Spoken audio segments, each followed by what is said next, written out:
Good morning to those of you who are with us today.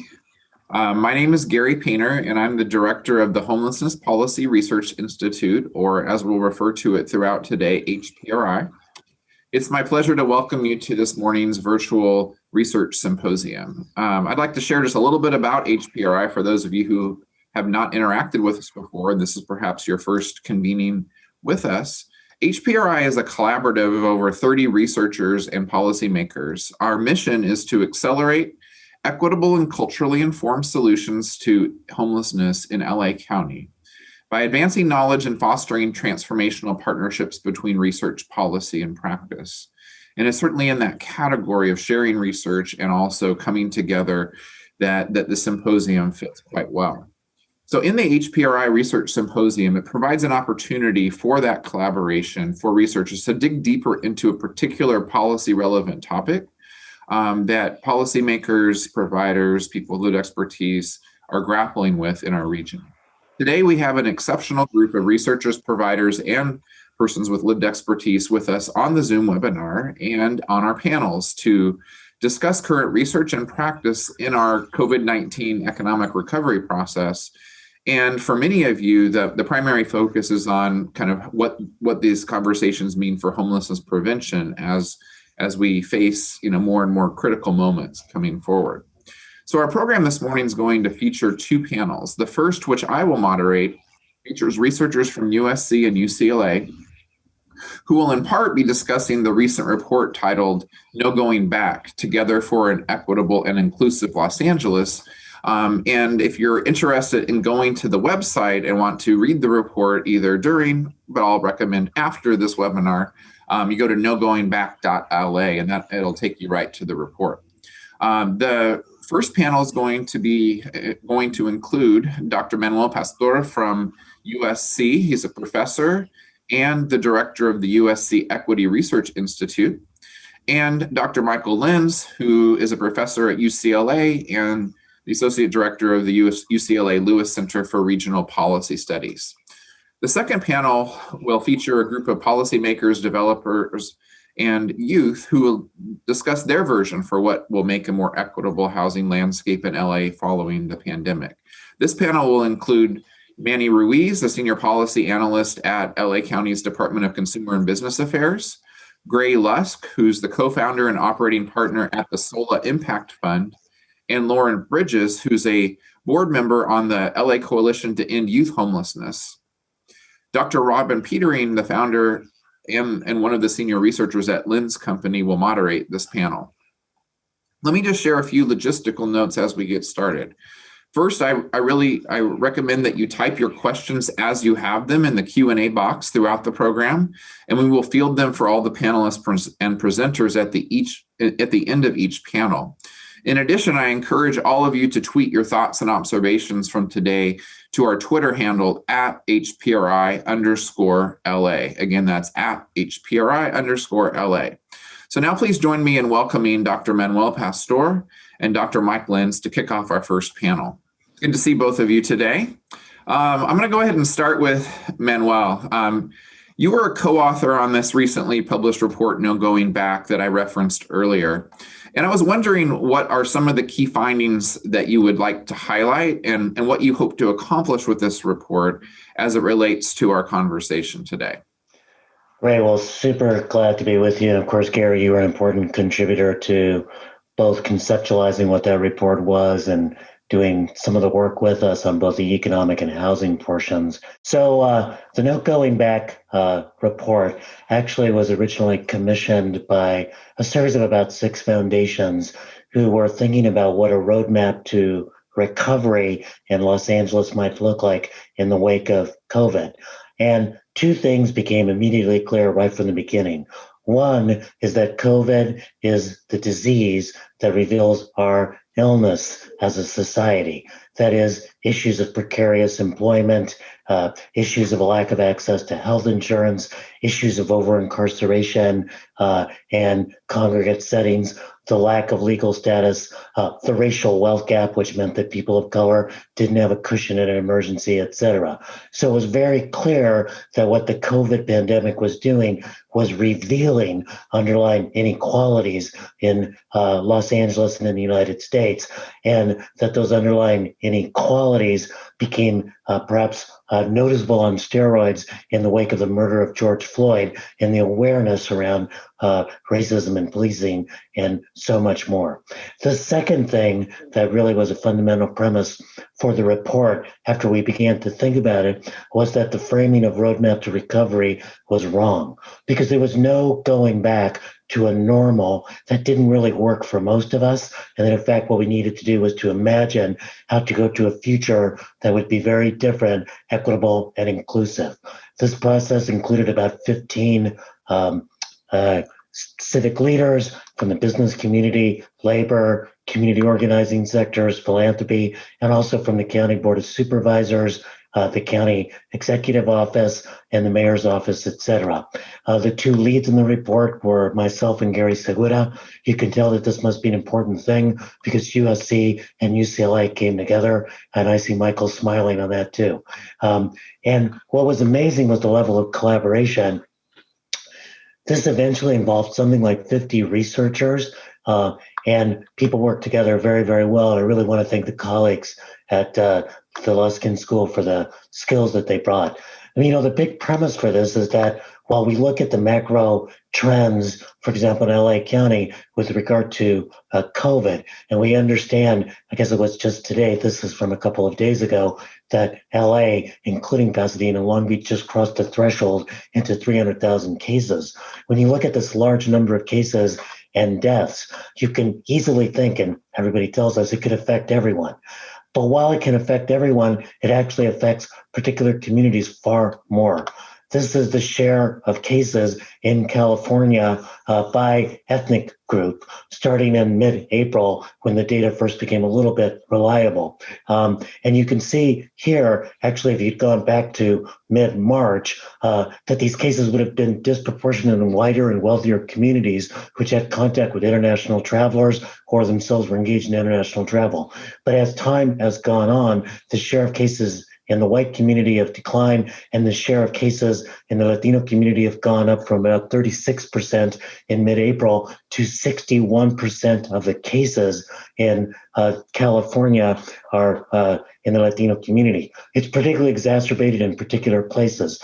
For example, East Salinas has about the same number of people as does Monterey, Carmel, Pacific Grove up in Monterey County. And yet East Salinas has 1/4 of the cases in Monterey County, where that wealthier coastal enclave only has about 2% of the cases.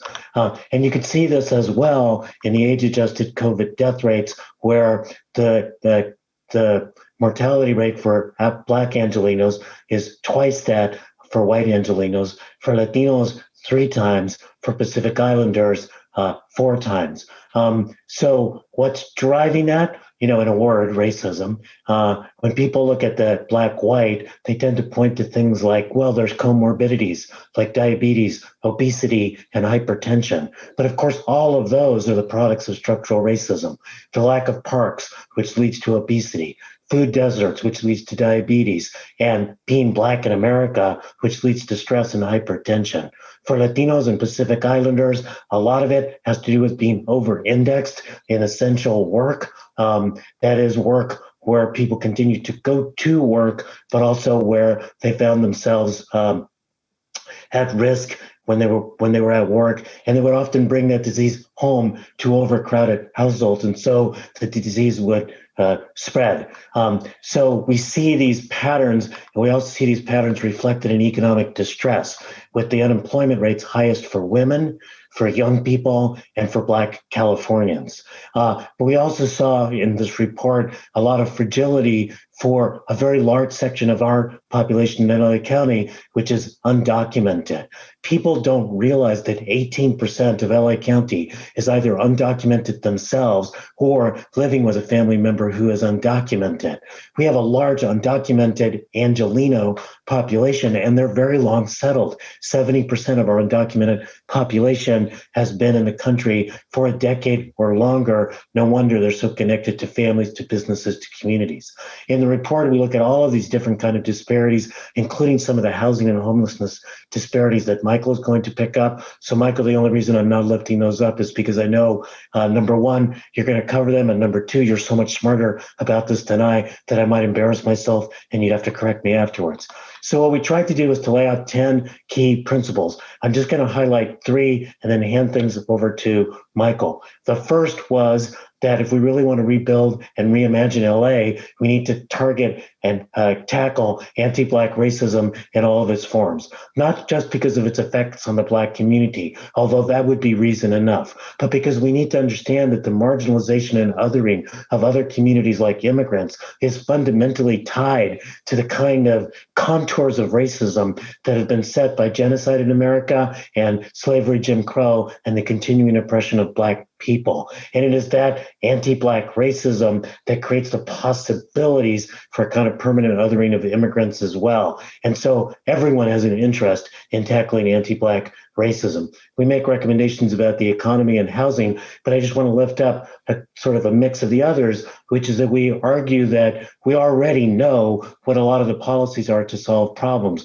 What we really need to do is to lift up community organizing, youth development, and in particular, and I noticed, Michael, you had a great slide is for your picture of youth organizing around homelessness issues. But I think that one of the things that we really need to do is to understand that it's organizing that's really going to shift power to make sure that we change policy, and that perhaps as researchers where we can help is with the data, but we can also help by helping to develop metric systems to hold systems accountable to community work. And here, the work of the Center for Social Innovation and the Neighborhood Database System, incredibly critical. So let me just close this and turn things over to Michael for his intervention. I'll stop the screen share. Great, thank you so much, Manuel. And as Manuel mentioned, Mike was one of the contributors that really focused on the housing issues that low-income and moderate-income renters are facing right now during the pandemic, but also in thinking about the broader issues of housing insecurity broadly. And so, Mike, I don't know which order you want to take these, but I would love you to be able to share from your own research, what are the key issues, critical issues facing low and moderate income renters in particular right now? And then another question that you could address perhaps subsequently, if you would like, or you can reverse the order, is to think about where we were before the pandemic and what kinds of housing insecurity were there and what are the implications of that for so many Angelenos. Yeah, thank you, Gary. And, Manuel kicked us off so well there with the kind of the broad set of issues that we face in this region. I have to start, I think, with the framing of the no going back idea, right? Where, what we have right now is a public health crisis pushing people into an income crisis that is layered on top of a housing crisis, right? And so, what we had before was a housing crisis, and we don't want to go back to that, although, we know that some of these solutions are going to take a long time, and we will be back, or we will never leave that housing crisis in the very near term. We need to think about how we can not return back to normal, because as Manuel so well put it, normal was not working for so many people. And, where we were, briefly before COVID was that, upwards of a third of renters in LA County were spending, half of their income on rent every month. That was more acute for Black and Hispanic and Latino households and families. And so there was, the usual disproportionality that we see in indicators like that. And so, people, and, this has always been an expensive place to live, Southern California in particular, but it's gotten much worse over recent decades, and it's gotten worse faster than it's gotten worse in other parts of the country. And so we know that we've been doing something wrong in Los Angeles in terms of our ability to house people. And of course, folks familiar with HPRI's work and working in the homelessness space or with that lived experience know that we have gone much farther down a bad hole in terms of our ability to just basically house people, and our level of our numbers of people living without homes has risen considerably over recent years, and there's a visibility to that I think pretty much every Angelino can understand and intuit. So that's where we were, and with some colleagues, again, a UCLA-USC collaboration, because this is important and because we're friends anyway. I want to give a quick shout to Pablo Monkanen and Mike Manville at UCLA and Richard Green at USC, where we came together and designed a survey where we talked to 1,000 households in Los Angeles County, 1,000 renters. And we talked to them in July, and we asked them, the basic questions of, were you able to pay your rent on time and in full, in focusing on the months of May, June, and July of this year. And so this was a time where people still could, had some reasonable levels of support, or some enhanced, in many cases, levels of support from the federal government in terms of unemployment insurance. Lots of people got some checks from the federal government. Of course, Manuel very importantly highlighted the number of undocumented people in LA County, and we know that a lot of people were not afforded those benefits. But by and large, what we saw was that income was relatively stable for most of the people we talked to. But of course, a lot of people saw earned income losses that were then offset in part by these enhanced benefits from the federal government. But even many of the people with income losses were able to pay their rent on time and in full. Though we estimate about 22% paid late in at least one of those months, May, June, or July. And about 2% of our sample, which represents, if you extrapolate over to the larger population, about 40,000 households in LA County, about 2% of our sample were a full 3 months behind on rent when we talked to them in July. So people, with big holes already at that point in July to their landlords, and we asked, of course, how people were making do. A lot of people were relying on their savings, on friends and family, or going into debt. So people were already struggling in July. Since July, we've had some changes in eviction moratoria. One, kind of the short-term temporary ones were lifted in LA. The state of California, signed an eviction moratorium that does put a lot of burden on renters in terms of proving that this is COVID related, and also they have to keep up with at least 25% of their rent over this time period. And we found that even during this time when landlords were not supposed to be able to access courts or threaten eviction credibly, that about 15% of those that were behind on rent at all in our sample had been threatened with an eviction. So we know that income losses are significant. We know that income losses are likely even worse at this point because we don't have as much support from the federal government in particular. We don't seem to have much of a medium-term plan for that at the federal level or at the state level. And then this crisis is ongoing for so many people that we can surmise that people are more and more behind as the months pile up. And again, we have some protections in place that I think do put a lot of burden on renters to prove that their inabilities to pay are strictly due to COVID, which can be hard to prove. So I think again, this is, I'll say it again, that this is a public health crisis pushing people into income crises that, is layered on top of existing housing crises. And, we have certainly short-term, very acute short-term needs, or as people are still unable to earn their kind of full potential in the labor market, in my view, the state and the state, federal, and local responses are just not quite up to pace with. Thank you so much for sharing with us, Mike, and also just that framing, which I really appreciate, of the public health crisis layering and creating an income crisis on top of a housing crisis. I think that's a really terrific framing. And again, as many of those in our audience are thinking about how these issues impact the inflow into homelessness, I would like to just kind of conclude with one question for each of you, and then encourage those who are in the webinar to share your questions and answers in that box.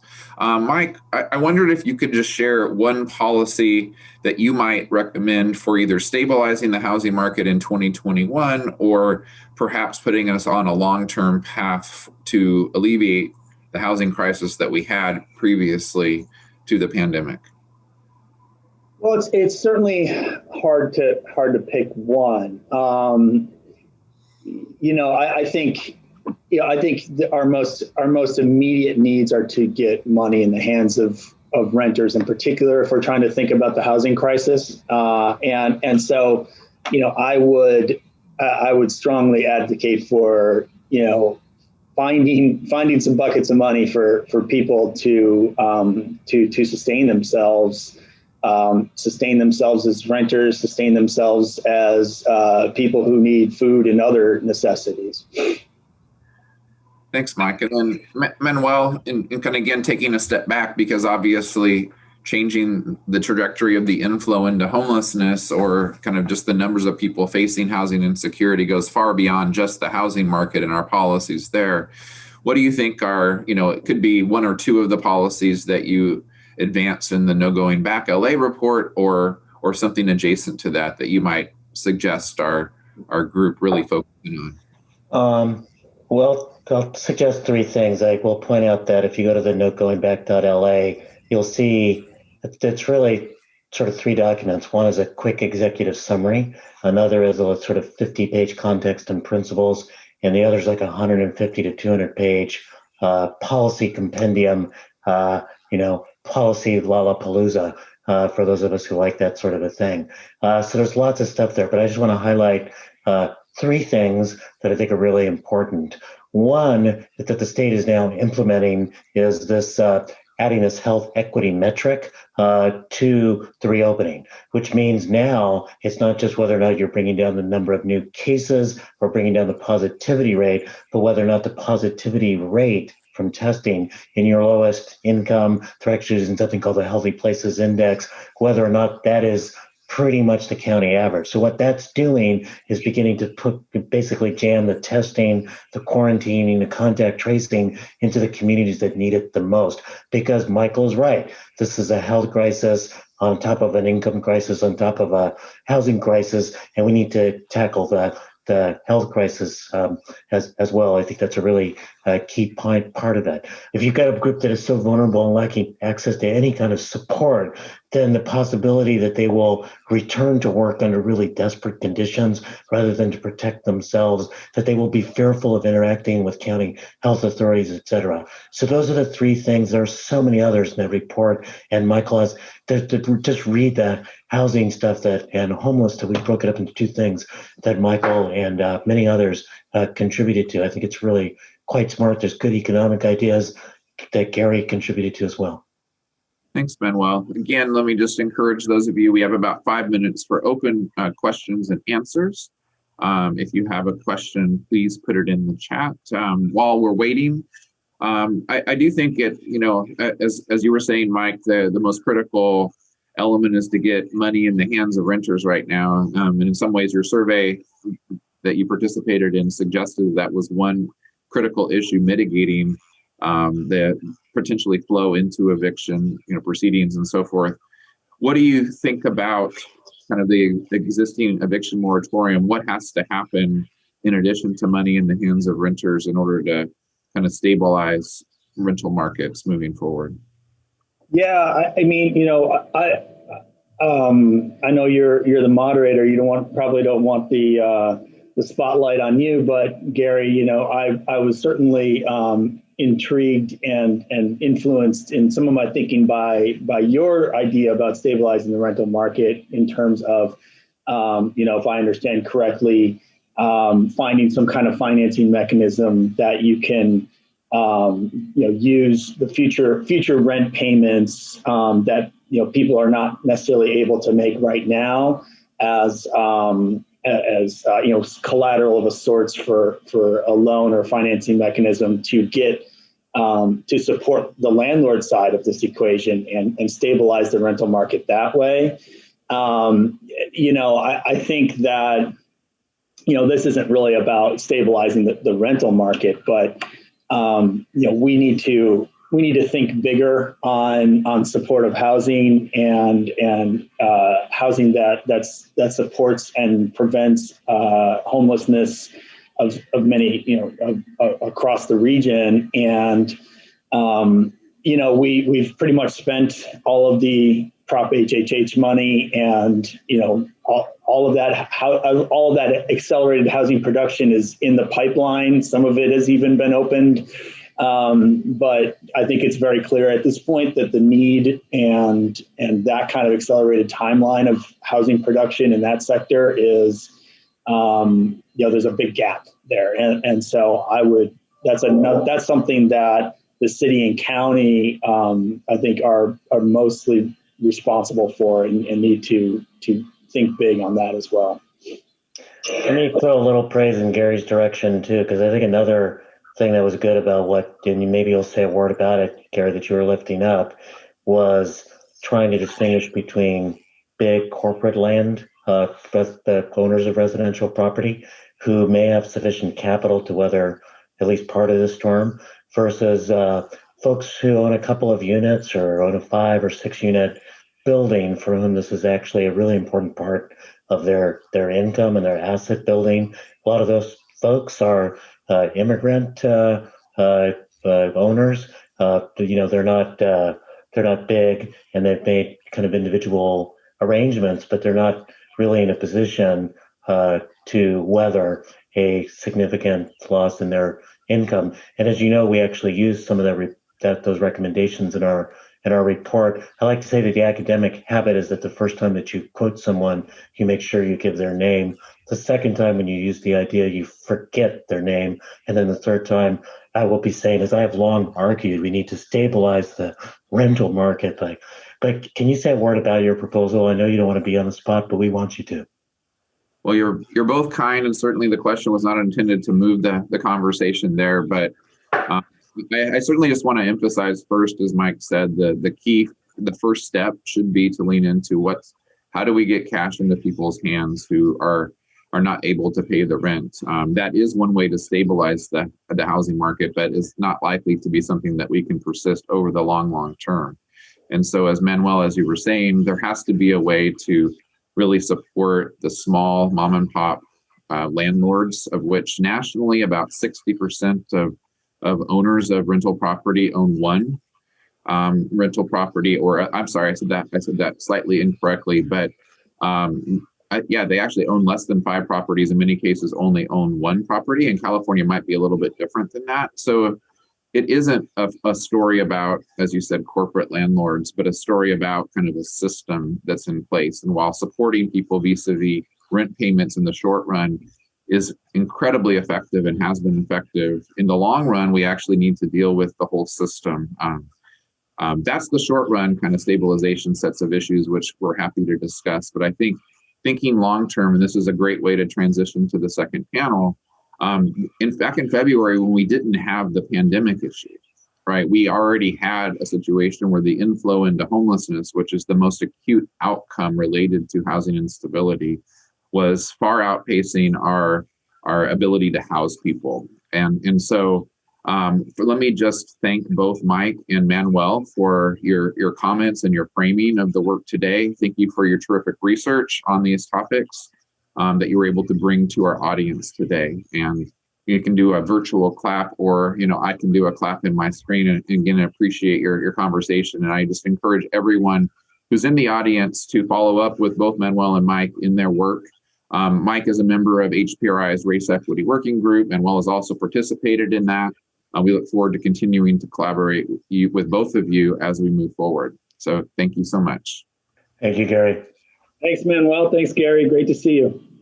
And thank you. So let me go ahead and turn over to the moderator of our second panel, Robin Petering, and just invite all of the panelists who are with you to go ahead and turn on your cameras. And with that, Robin, let me turn it over to you. Yeah, of course. Thank you, everyone. And thank you for that first panel. That was really great. I think what's sticking with me is the policy Lollapalooza. I thought that was pretty fun and looking forward to that.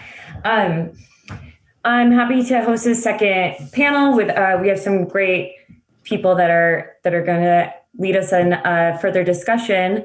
I'm hoping maybe can you all just take like a 1-minute introduction of who you are, your names, pronouns, and the agency that you're working at, and then we'll get deeper into the work. So Gray, are you there? I'm here. Thank you.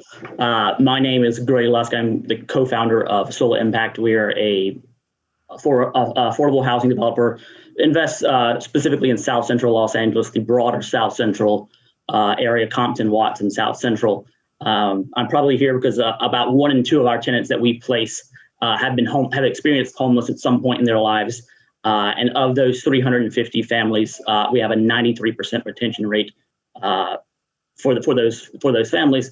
And I think we attribute a lot of that to our nonprofit partners that we partner with to offer services above and beyond housing. Awesome. Thanks for being here. And then Manny. Hi, good morning. So again, Manny Ruiz. I am a senior policy analyst at the Department of Consumer and Business Affairs in LA County. And so my work primarily centers around working with our Housing and Tenant Protections Unit in the implementation and oversight of the county's rent stabilization ordinance, the mobile home rent stabilization ordinance, the county's eviction moratorium, and most recently the Stay Housed LA County program, which is the county's eviction defense program. Really implementing all the strategies that the County Board of Supervisors have adopted to tackle the housing crisis that's been layered now with this income crisis and this health pandemic. So really looking forward to kind of sharing some insights in what the county's doing. Lauren will introduce herself once we get her audio figured out. But first question is for Gray. So can you tell us a little bit more about Solar Impact, and then what exactly is Solar Impact doing to help mitigate the impact of the pandemic, right? Particularly on renters and those who are unstably, precariously housed. Absolutely. I think, we know that, everything that can negatively affect society, it disproportionately does so for low income and Black and brown communities. Health outcomes, heart disease, diabetes, high blood pressure, life expectancy, income inequality, all of these things disproportionately affect low income and Black and brown communities. I mean, in 2017, Black people represented 9% of the general population in Los Angeles, but made up over 40% of the homeless population in Los Angeles. So having worked in these communities for years, you didn't take a rocket scientist to realize that this was going to disproportionately affect this community. So we focused on 6 different things to support the community. On the day we received the stay-at-home order, our social impact team set themselves up as a research/call center. So half of them were researching up-to-date federal, state, local, and even some of the private programs that were coming online in the early days. Just it seemed like every other hour. And the other half were actively reaching out to our tenants, calling and asking, have you been affected? Have you been furloughed? Have you lost your job? And we would use that to help apply, help them apply. And in some cases, we actually applied using their information for those programs. And then to date, we've secured over $194,000 in financial assistance to over 164 of our tenants. The other thing we realized almost immediately was that we had a vulnerable and aging population that would not be able to safely go to grocery stores and markets. So for now, I think 35 weeks in a row, we've partnered with the Food Bank of Southern California to complete the last mile, and we've delivered over 157,000 pounds of free, fresh, and nutritious food to over 7,500 residents of the broader South LA area. And we've done it all with volunteers from our company and volunteers from our vendors. And for us, that's super important because sometimes, tenants in these types of situations have to make a choice between groceries and rent. Food insecurity is a major problem in South LA. The third initiative we enacted was during the very first few weeks of distance learning, we heard a lot from our tenants that they didn't have the proper technology to continue with their children's education. So we crowdfunded about $40,000 and purchased Chromebooks for those families. And these were families that these kids cannot afford to fall further behind in their education. So these are, families that have 4 kids, 1 computer, or, no computer at all. The digital divide in Black and Brown communities is a very real thing. And we believe that, education is a big part of combating poverty and homelessness. I think the fourth thing we did, we partnered with St. John's to provide free COVID testing every 2 weeks to the community in South Los Angeles. Again, this population is disproportionately affected by COVID. So we wanted to make sure the community had access to adequate testing, not only adequate testing, but additional health resources as well. I think we all know the state of our current healthcare system in this country, so I won't delve too deep into that, but we just felt that was a super important thing to provide for the community. I think as a country right now, we're learning a lot of new things, but we're still investing in solving individual problems. But I think we realize now we really have to pivot into investments into solving systemic problems. And that's economic opportunity, that's access to capital. We don't need minimum wage, we need a living wage jobs. And these things require massive investments and for a very extended period of time. So the fifth and the sixth, the fifth and sixth initiatives that we did is we raised $1 million from philanthropists, including Oprah Winfrey and Jamie Iovine, to launch a COVID retraining and recovery fund to provide scholarships to anyone in the South LA community who has lost their job or been furloughed due to COVID and wants to go back to school to retrain and retool themselves, particularly in healthcare and technology fields, which will be in high demand post-COVID. So we're giving those scholarships away now. And the last one is we are launching a $1 million tech and entrepreneurship center to train and enable the future tech leaders of South Los Angeles. I think the one thing we're all realizing now, even as we speak now via Zoom, is that technology is the wave of the future, and that those who don't have that leg up are disproportionately effective. So we're partnering with Live Nation, Microsoft, and a few others to create the type of exposure that kids in other communities get on a daily basis. So we're really trying to create economic opportunity for the long term for these communities. And for us, this was kind of business 101. If the community succeeds and prospers, then so do we. And if they fall behind, then so do we. COVID has really taught us that we are much more connected than we even realized. And we are only as strong as the most vulnerable people among us and the most oppressed. And I think it's important to focus. For us, we've been focusing on access, access to capital, access to healthy food, education, and jobs. So I'll leave that there. That's kind of the broad 6 themes that we've really been focusing on over the past 6 months. Yeah, incredible. That's so much. You all are really accomplishing a lot. That's incredible. And we'll talk more about it. So, Manny, can you tell us about the eviction protection program and what you've been working on with the county and whatnot since the pandemic? Sure. So, all of us that work in this kind of tenant housing realm know or were keenly aware prior to the pandemic that, in the state, in particular in Southern California, we're, facing an affordability crisis. And that we still saw, even though large investments from the county to try to prevent homelessness and end homelessness, that we were still seeing an uptick in the number of people becoming homeless. And so in September of last year, the Board of Supervisors directed our department to implement an expanded eviction defense program to parallel programs that have been implemented in jurisdictions like New York, San Francisco, Philadelphia, and Newark, New Jersey. And so our department was tasked with working with the city of LA, that was also instructed by the city council to develop their own program, and working with a large group of nonprofit and community-based organizations from the Right to Counsel Coalition to develop such a program.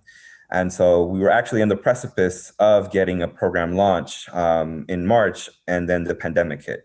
And everything that we were planning to do kind of went up in the air, in particular because there was insecurity about the funding that would go into the implementation of such a program. And so since March, our department has really worked to strategize with our nonprofit partners, with the city of LA, to really think about how can we get services out and to try to address the immediate housing and tenant needs of these vulnerable communities that might be impacted by the COVID-19 emergency. And so, we worked very diligently to try to get resources out to the community.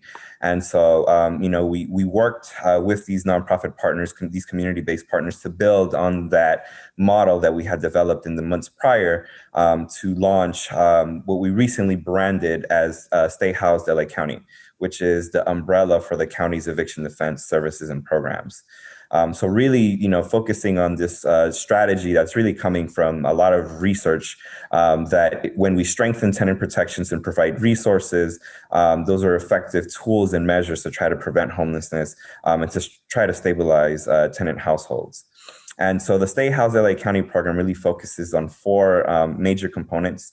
The first one is providing public awareness throughout the county on the types of resources and services available to tenants, and in particular, their rights. So as I mentioned when I introduced myself, that not only do we have this large eviction defense program, but very recently the county adopted and implemented the rent stabilization ordinance and the mobile homes rent stabilization ordinance, which really provide a lot of overarching protections for tenants to make sure that landlords aren't adopting rent increases that are putting tenants at risk of displacement, in addition to providing all kinds of just cause protections for tenants, really to complement what the state has done through the passing of AB 1482. Secondly, we're doing targeted outreach to vulnerable communities across the county. So the Stay Housed program is a countywide program, even though the city of LA is planning to implement their own eviction defense program targeted specifically to the city of LA. Our program has no such restrictions in terms who can benefit from it. But we do recognize that there are various communities across the county that are very vulnerable. Large numbers of rent-burdened households, a lot of low-income folks, elderly. We know that Latino, Latinx, Black communities are disproportionately impacted, by being vulnerable. And so we're really targeting, services towards those communities. So doing targeted ad buys on social media platforms, doing texts, phone calls, and emails to make sure that we're, penetrating these communities and informing these residents of what their rights and services are. And the two last and really key components to our program are the legal services to income eligible households, and also short-term rental assistance. So knowing that the pairing of these two types of services is really effective, and I think there's a body of research to show that. And so really looking at where are the vulnerable tenants in the county and targeting full scope legal representation, limited scope legal representation to households that make 80% of the area median income or 50% of the area median income. And for the most vulnerable, those that make 50% of the area median income, we also want to tie it to short-term rental assistance. So that'll be either 3 months of proactive or retroactive rent or $7,500, whichever one is more. So I think, taking all of these services into account and tying them with, pre-existing services and resources that the county has adopted is a way that we're really trying to target, the housing crisis in the county. And, as I mentioned, we have an eviction moratorium. The state has recently adopted its own moratorium. The CDC issued its own moratorium. And there have been significant investments from the city of LA and the county of LA with regards to rental assistance. So between the city and the county, there's been about $200 million in rental assistance. And in the county's program, that looks to help, tenants in vulnerable communities as well as to others very generally. And so a lot of stuff going on. The pandemic is exacerbating these issues, and we're always strategizing about how can we get more money into the hands of not just tenants but also landlords. And so the things that we're looking forward to and furthering the conversation is how can we, provide more financial relief to tenants and landlords. And there's a lot of movement within the tenant advocacy community to try to cancel rents. And so that's something we're looking forward to discussing and looking into with all of our advocates and service providers. So I'll leave it at that. That's awesome. Thank you for all that. I have further questions, but I'll wait until we're kind of checking in at the end. Lauren, we've worked together for a bit, and I'm wondering if you can introduce yourself, but then also share maybe a little bit about your experience in the housing market and trying to obtain independent housing both before the pandemic and maybe after. All right. Thank you, Robin. My name is Lauren Bridges. I'm 21 years old. My pronouns are she, her, and hers. And I've been working with Lacey for, I think, about to be a year now. It's been a great experience. I think my housing experience before the pandemic was honestly very difficult because I was homeless at a really young age. I was homeless when I was about 16 or 17, and I didn't get housing until I had just turned 18, and I actually moved in with someone else. I actually moved in with 4 other people, and so it was a really crowded kind of living space. It was very expensive. Even though we were all working, we still couldn't afford the rent and the utilities. I basically had no furniture in my apartment at all just because we couldn't afford it. And I ended up getting evicted because of that reason, just because we weren't making enough money and not enough people were putting in money for the rent. So after I became homeless again, after that experience, I got into my program, I want to say maybe 8 or 9 months later. And now that I'm in my program and I'm looking for housing now, it's kind of the same experience. Even with COVID going on, I still don't make enough money to support myself financially in an apartment. Even with moving in with someone else, it's still too expensive.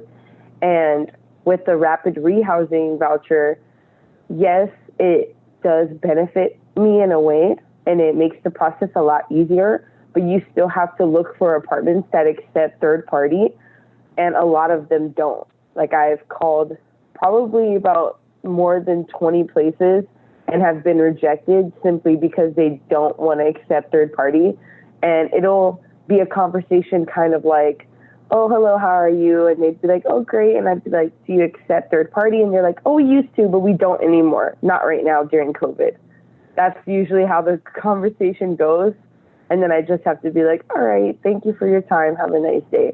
And even that kind of is an interesting comment to me because especially right now during COVID, you would think that more apartments would want to accept third party and want to accept people into their buildings that are using outside resources to help them pay their rent, just because of, like I said, COVID. And a lot of people lost their jobs. A lot of people who are like me are also using rental assistance, and apartments don't want to accept that. For an example, even my mom, she lives in Inglewood right now, and she was telling me that I guess at her apartment unit, they can supposedly raise the rent from 6 months to a year of you being there, but she's now receiving rental assistance, and according to the rental assistance, they're not allowed to do that.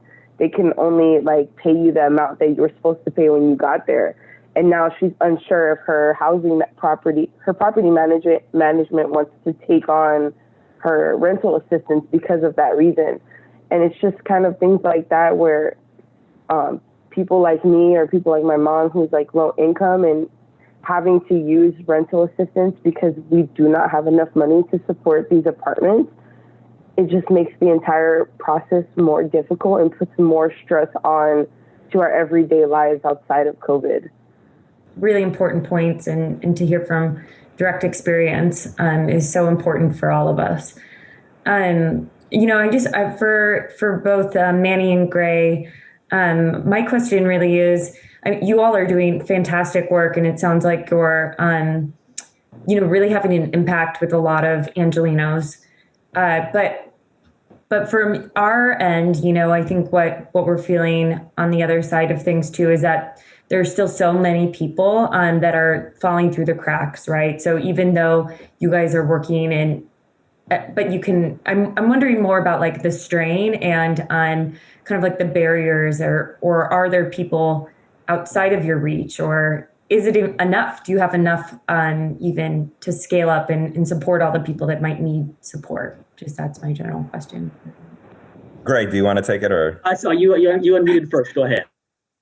Sure. So I think when it comes to the county, we know that, there are limited resources for these types of programs. So, we know, for example, on the rental assistance side, that there have been significant, as I mentioned, investments by both the city and the county, but that, we probably would never be able to, meet the true demand for financial relief and from the tenant side of things.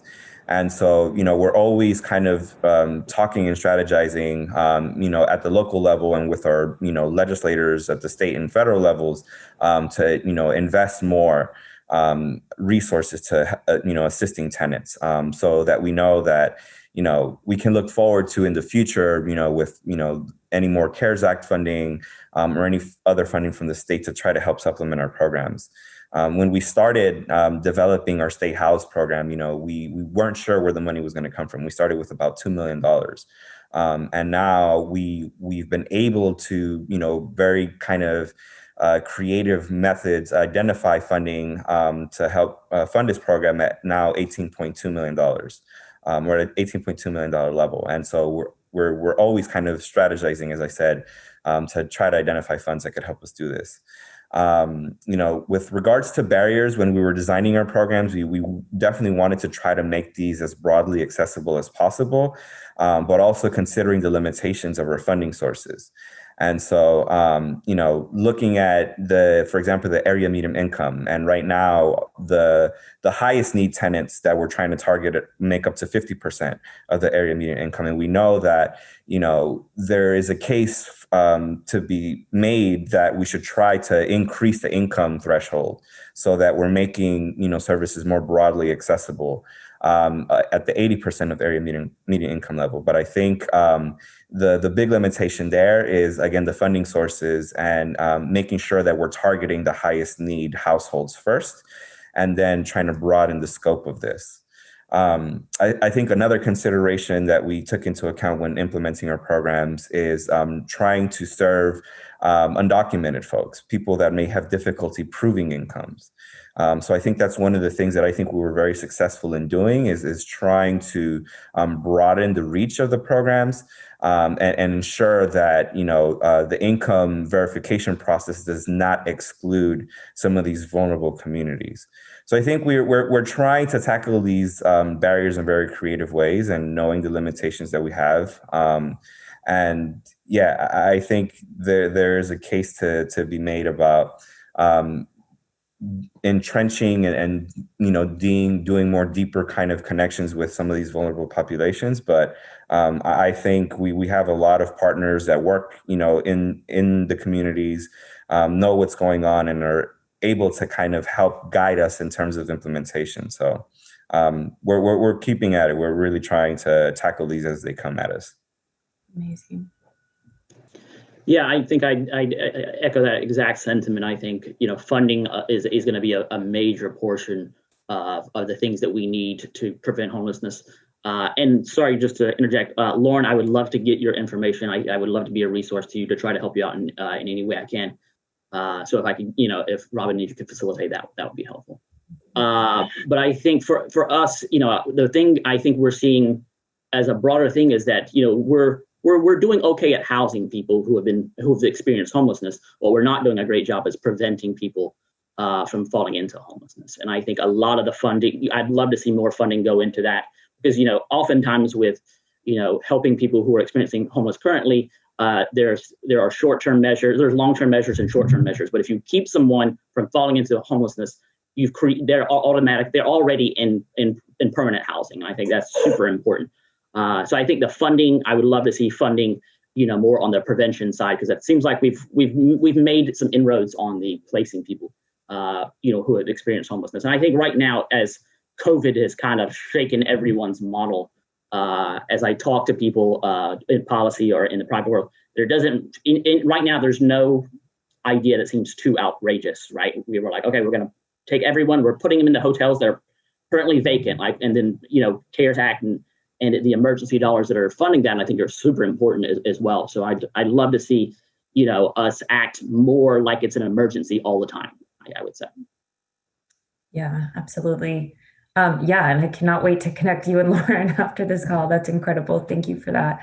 I think, for myself too, as a homelessness researcher and advocate for so long, prior to the pandemic, we really thought of like renters and advocacy for renters and policy advocacy for renters and homelessness really as separate issues, but something that this panel really is illuminated in this whole session is that it's really one spectrum of housing insecurity. And I think, Lauren, your story and what you shared with us is just showing that thin edge between unhoused versus housed, and how the trajectory of that is kind of constantly rolling over and whatnot. It's not just a binary experience of in and out, right? And I think as homelessness researchers and advocates, we can do better of connecting the dots between homelessness policy and rental support. So that's just one thought. And I don't know if you all have ideas of how we can do that better, but maybe, Lauren, do you have maybe some input on what might support? I love how you talked about the stress that it adds to you in trying to navigate the housing market when you have to navigate other things, especially also as a young adult where you're also growing up, right? And learning all of those great things of what it means to transition from a young adult to an adult. So what are some things that could help you more during this time?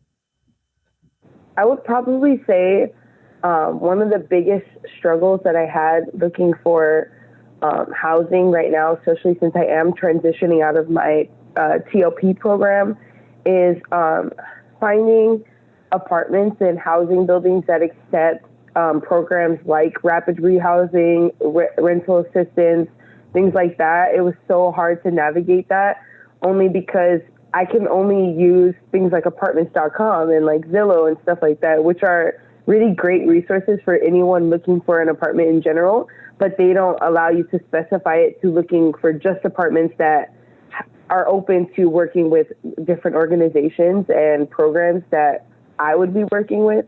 So maybe if there were like some sort of website or definitely like a website or maybe an app that would show you like different buildings and open rental units that people could go to and people could look for that are, open during COVID, are COVID safe when it comes to payments, work with different programs and organizations. Something like that would have been really helpful.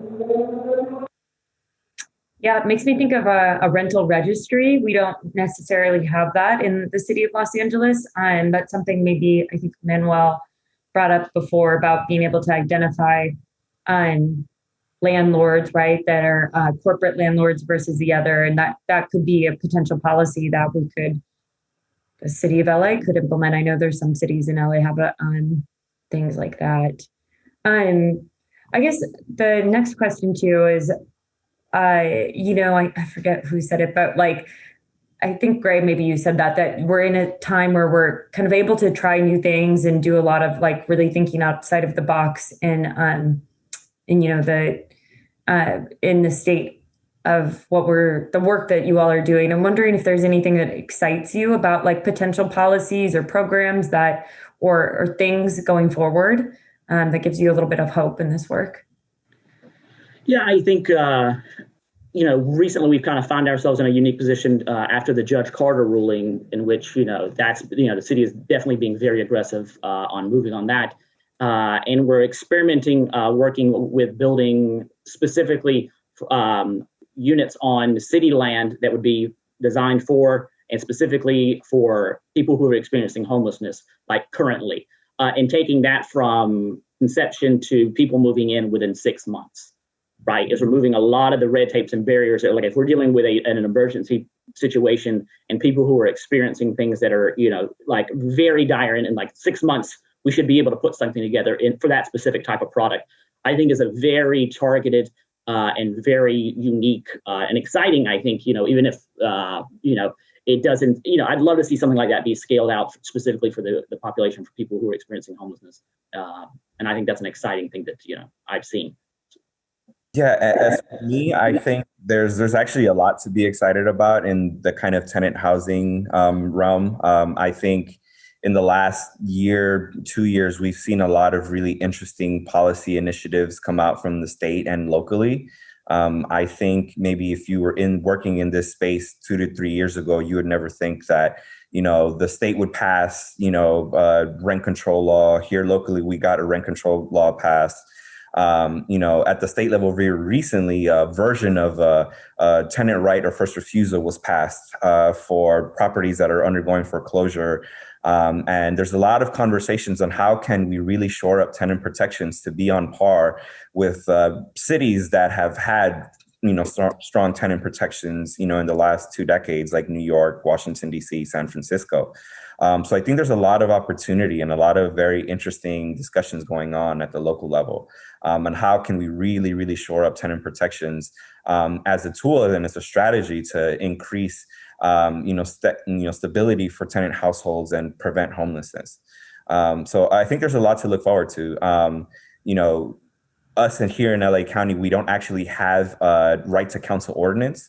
And so I think that's something that we're looking forward to kind of, advocating for and advancing once, we get some data in terms of our effectiveness and efficiency at, implementing our state house program. So that's something we have to look forward to. And once we have a, right to counsel ordinance, really that codifies, a lot of these protections into law and ensures that, tenants, no matter what, have these resources available to them. And so, again, a lot of really interesting policy stuff going on. And so we really look forward to, working with our partners and, our academics to really further these conversations. Awesome. Lauren, you do some advocacy work. Would you want to come out and do some advocacy for some renter protection policies? Do you want to talk about your advocacy? Yeah. I would definitely do that. I mean, I'm really passionate about just making sure that youth don't continue to fall into homelessness and have resources and ways to come out of it. Just because youth homelessness turns into adult homelessness, which is something that a lot of people struggle to get out of. I would definitely be happy in advocating for something like that. I definitely feel like it could be something that could be implemented. Amazing. I'm going to take some of the questions from the panel, or that people have been submitting. So let me see if I'm going to start with this one. This one's for Manny. And so since there isn't enough money to meet the needs of all of Los Angeles rent burdened tenants, are you helping tenants document they applied for relief so they can use this verification in eviction defense for a national eviction moratorium declaration? Well, yeah, I think at the local level, we're working, lock and step with the providers for rental assistance. So we're working very closely with our LA County Development Authority, which is the one implementing the larger $100 million program. And as part of our eviction program, eviction defense program, we're utilizing the same kind of contractors. So like the Housing Rights Center and some of these other nonprofit organizations. And so really trying to align the requirements and the documentation processes so that, if somebody applied for rental assistance during the last round and they didn't get it, we're retaining their information in the system. And so when the next round of rental assistance comes up, we already have their information, and we could easily utilize that to try to, provide that rental assistance if they, receive it through either the lottery or through the targeted system for selecting individuals that will get that assistance. So definitely doing as much as we can to align and to streamline processes so that, the bureaucracy doesn't become a barrier for accessing these resources. Great, thank you. Here's the next one. I'm not, this might be for Manny again or for Gray. So 50 to 80% AMI seems really high income levels to prevent homelessness. Seems like research actually does not support the idea that households will become homeless. And 75% of people with 30% below are severely rent burdened. Could you address this? And then something about, I've not seen legal assistance that prevents homelessness either. So about the general questions of legal assistance when evictions do come. Sure. So I guess maybe to address the latter comment, I think we've seen preliminary, studies and research coming out of places like New York that have actually shown that there is, effectiveness towards individuals and households that receive legal services. So in New York, for example, after the first year of implementation of their eviction defense program, they were saying that up to 80% of tenant households that were receiving legal assistance received positive outcomes in terms of their eviction cases. So that means either they avoided homelessness, were able to renegotiate the terms of their lease, mediate a case to ensure that the tenant receives some type of a positive outcome, whether it's, being able to relocate on their terms, or being able to stay in their unit and pay back some of that back rent. So I think there is some growing kind of research to show that these eviction defense programs do show effectiveness at preventing homelessness in some cases. With regards to the 50 to 80% AMI, I think part of the reason why we targeted those specific thresholds were because of our funding sources. And so if you look at most of the federal funding sources, they have income restrictions for eligibility. And so we're kind of tied to some of these, income thresholds that are imposed upon us. But we do recognize that in order to be most effective, we want to target the thresholds that are on the lower end of the spectrum. But we also want to make the services broadly available. So it's kind of this balancing act that we're doing. And really what we're waiting to see is, we went ahead and implemented with the 50 to 80% AMI. And I think when we finally evaluate the effectiveness of the program, we'll see kind of whether or not that was an effective strategy. And, we're actually working with the USC Sol Price Center for Social Innovation to do that impact evaluation. And that'll give us information and data to see how we adjust. Should we go lower, or is the mix that we're currently utilizing right? So more to come on that. Great, thank you. This next question is from the audience as well, and I think Gray, you can answer this. It's about the aging population that is rent burdened or facing evictions or facing the experience of homelessness. What is being done? I mean, you talked a little bit about your programs, but what are some things that might be being done to prevent a continued increase in that? Yeah, I think, look, that's like an exceptionally vulnerable population, and it's one that's kind of near and dear to our heart. But I think, the term that was used was rental burden, and I think that's an important term that we continue to use. Is that, like, to the previous question askers' questions, it's 30, 50, 80% AMI. That doesn't matter if you're still burdened at whatever level you're at. And so I think ongoing rental assistance is super important for people entering that phase. And I'm not a policy wonk, so I couldn't give you any sort of policy that should be addressed specifically to that. But I think rental subsidy, I think Section 8 now basically says that, look, you can't spend more than 30% of your income towards rent. And so something that goes, okay, this subsidy is going to decrease your actual burden on rent. So if you're paying 50%, it can reduce it down to 30% or, even a more healthy level. I think those types of things are super important. Thank you. A question that I have and I've been thinking about in the homelessness service system, right? We have a lot of folks that enter into the homelessness service system, and we have this CES, a coordinated entry system, and people get assessed of their risk or prioritization, right? And oftentimes we hear folks coming into the system getting scored where they're not necessarily vulnerable enough to enter into homelessness support services and housing, and they're meeting this, but yet there's no system that's necessarily out there, or I feel that then what happens is that there's not a system out there to capture those people that might not be vulnerable enough to match the needs of or the availability of beds and resources in the homelessness service system.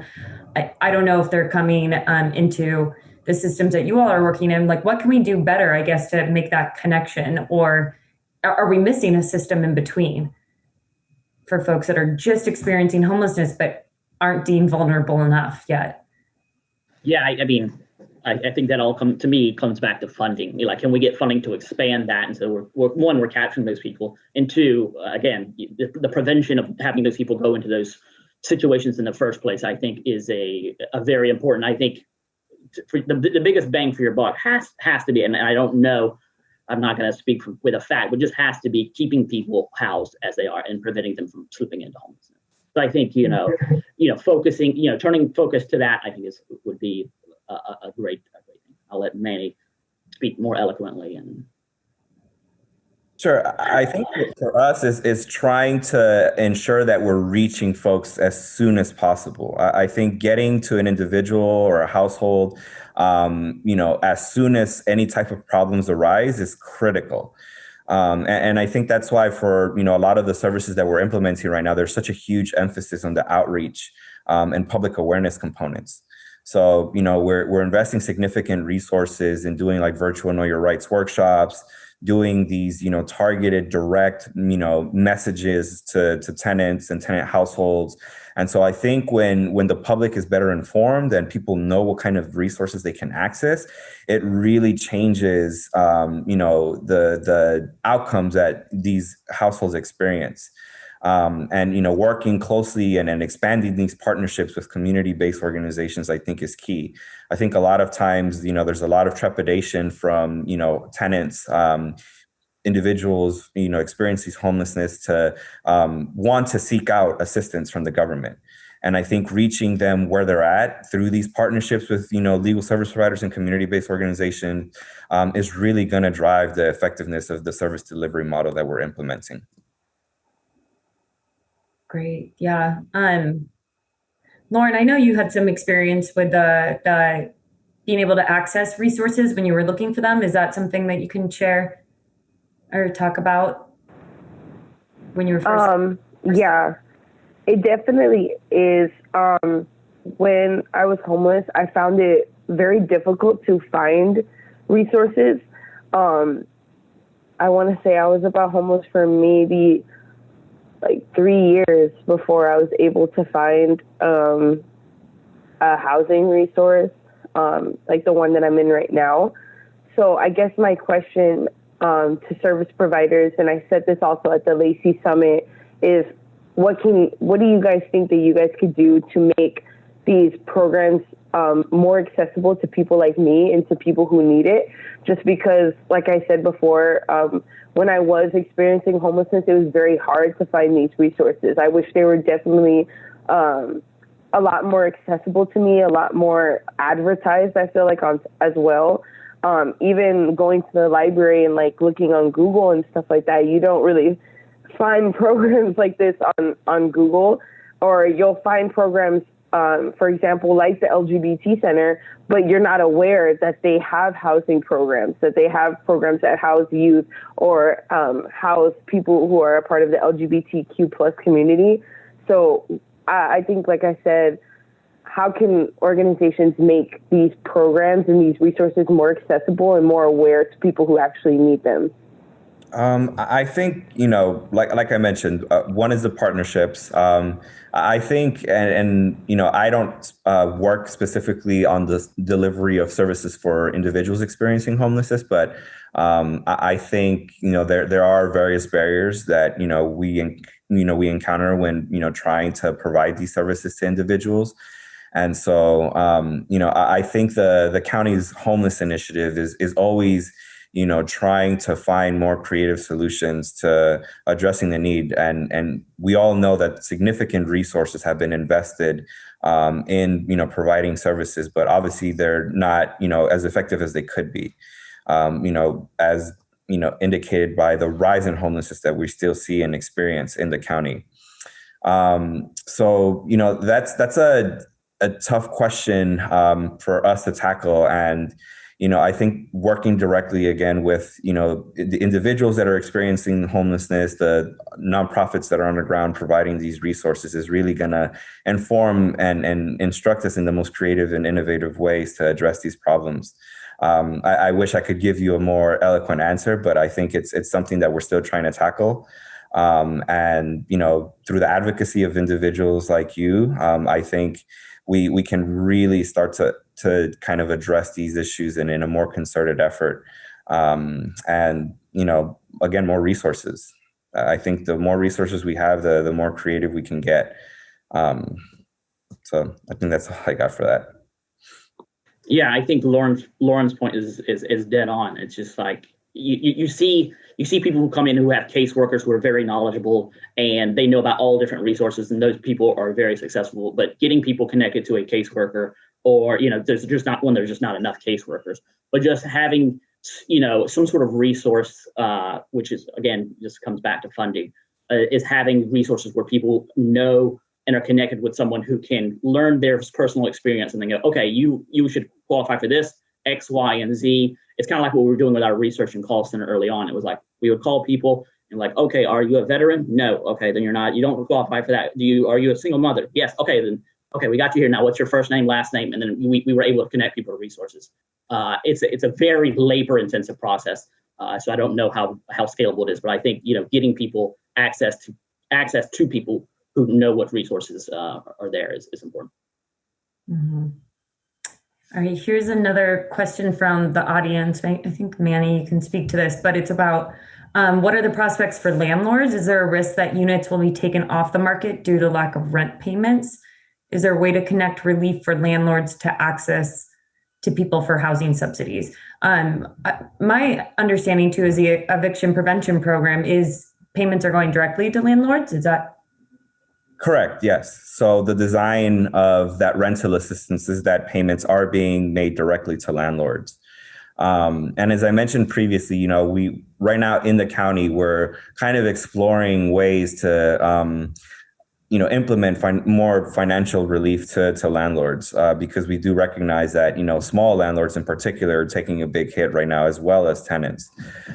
So, we're trying to really, find creative solutions to this issue, and working again with our state and, federal kind of legislators to figure out what we can do in this space. And so that's still an ongoing conversation, but we do recognize that, providing relief to landlords is going to be central to any strategy, especially if this prospect of canceling rents, moves further down the line and we're able to successfully figure out a way to do that.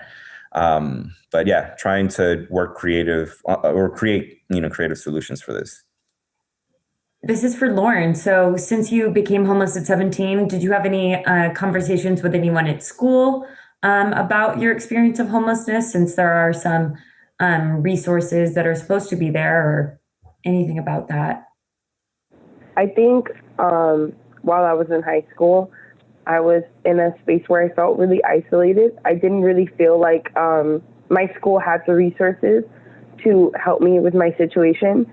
I feel like I maybe would have felt more open if there were like a counselor or a school therapist or someone who I knew I could actually go to speak about personal incidents like that. It was something that was very personal to me. And very soon after I became homeless, I actually dropped out of school. So no, I didn't speak to anybody about my experience while I was at like my actual high school. Later on, when I was in continuation school, I went to City of Angels. I spoke to my teacher then, but the only resources that she could provide me with was like a hygiene bag and like some backpack and some school supplies. At that time, she didn't really have resources to help me with what I was going through. And so, kind of back to what I was saying about things being more accessible, I think there should definitely be like a counselor of some sort or someone within schools that could give students who are experiencing what I experienced resources and just information and guidance about how to get through an experience like that. Because at that time, I didn't have anyone to go to. Thank you for sharing that. Yeah, it sounds like there's just a lot, despite there is happening, a lot of work happening on the ground and you all are doing so much. There's just, we need to continue to like close the loops and connect the dots between all of this work and make sure that the resources are available for everyone. I think this is a great final question. Just, how can members of the community that aren't directly involved in public policy in this work, how can we help? It's a big question, but I don't know. Maybe there's some ideas. I think for me is keep pushing. I think, our expanded eviction defense program through State House really came to fruition through the advocacy in the tenant community of legal service providers, other types of tenant advocates. So, I think sometimes we feel like our voice isn't heard, that, we're not able to actually reach our legislators and to push for these types of programs. But, I think the rent stabilization ordinance, the State House program are evidence that does work. And putting pressure on our legislators is really important, especially here at the local level with the County Board of Supervisors. That would be, your first line of trying to push for some of these more innovative or creative policy solutions. So continue to do it, continue to speak out, and eventually people do listen. And so it may take a while, but working with community-based organizations is key to advancing some of these issues and to raising the platform for these different issues that we're facing and seeing, especially during the pandemic. Amazing, thank you. Yeah, I would say you've got to spend time with poor people. I mean, you've got to really spend time, and people stop becoming a statistic; they stop becoming people, and you know the nuances of people's problems.